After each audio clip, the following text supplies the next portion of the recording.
Today we've got some special guests with us here, and we're at the amazing Silver Stag Winery.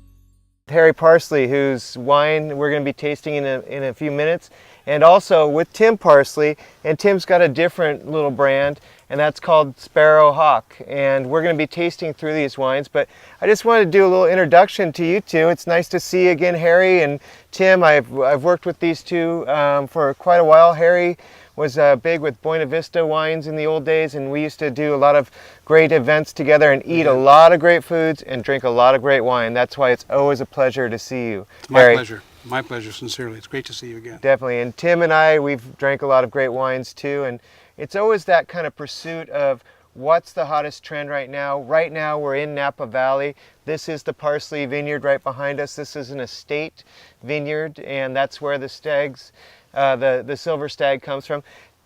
Harry, just to start out with, you got to tell the story about the Silver Stag and how you came up with that name. Well, actually, it's a very interesting story. When we bought this property in '96, it was we had a three-sided barn across the street. It's since been closed in. In that barn was a stag, and he was bedding as many as 13 doe. And it was actually documented by Fish and Game, so we know they had both pictures and documentation. And in the morning light, his chest was gray. It was absolutely magnificent. And my daughter came out and said, gee whiz, she said, it looks silver, almost like Silver Stag. Bingo, that was the name.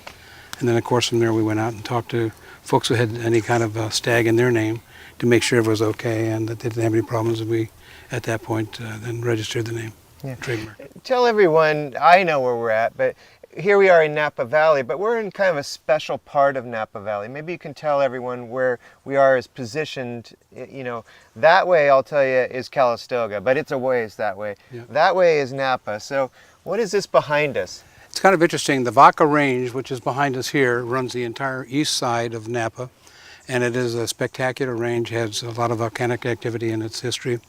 And the northern end of it is called Howell Mountain, which is everybody's very, very familiar with it. And the southern end of it is called Mount George. And Mount George is the heart, basically, of Coombsville. And that's the newest AVA in America. It's really a hot topic right now, and it's producing some fantastic wines, especially Cabernet. It's intense. It's about 8 degrees cooler than it is up valley. So we see some benefits to that, longer hang time, and some wonderful things that really bring this wine to surface. Yeah. And so this is really an estate vineyard. How big is it? It's actually altogether just about 7 acres. And we also buy fruit from 2 of my neighbors that planted the same exact rootstock and clones. So we're able to expand our size a little bit. We produce about 2,000 cases a year. It's all handmade, handcrafted, and very, very elegant. This particular vintage is basically about 94% Cabernet Sauvignon, about 4.5% Petit Verdot, and just a splash or two of Cabernet Franc. Yeah, and that's all from the estate, or is the Cabernet Franc I had to buy from the outside. Okay. Yeah.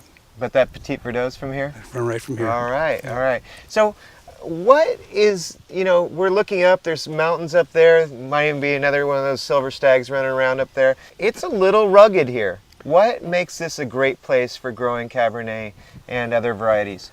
The microclimate, the terroir, as we always know, is really such a key factor. And the microclimate is unique, as you can feel right now this afternoon, we're getting a little bit of a breeze. Again, a little bit cooler than it is up valley in Calistoga or Rutherford. And also the soil. The soil is so magnificent here. It's rich, it's elegant. If you take a look behind us, you'll see some rocks in different directions here. Those came off the property here when we ripped it to plant in '97. We ended up with a windrow about 200 feet long of these large boulders. The other half of the property is all pebbles. Wow. So it really deposited wonderful mineral content, alluvial soils, and great nutrients for the grapes. That's great.